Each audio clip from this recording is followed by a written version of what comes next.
Concept 2. The Indo-Gangetic Plain.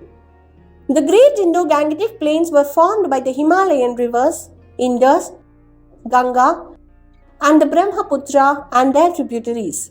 These plains consist of three parts, namely the western part, the central part, and the eastern part.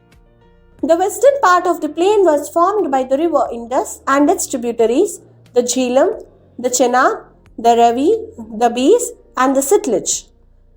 In this region, one can observe Doab feature, that is, the fertile land between the two rivers.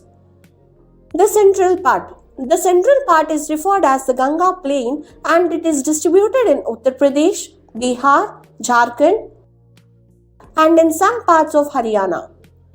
It stretches from the river Ghaggar to Teesta. In this plain, the rivers Ganga, Yamuna, and its tributaries drain out. The eastern part. The eastern part of the plain is formed by the river Brahmaputra. This plain mostly exists in the region of Brahmaputra Valley of Assam.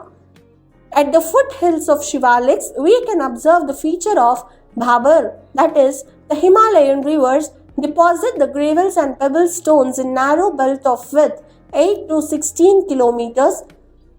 This is porous in nature. Small rivers and streams flow underground through Bhabar and reappear in muddy areas called as terai regions.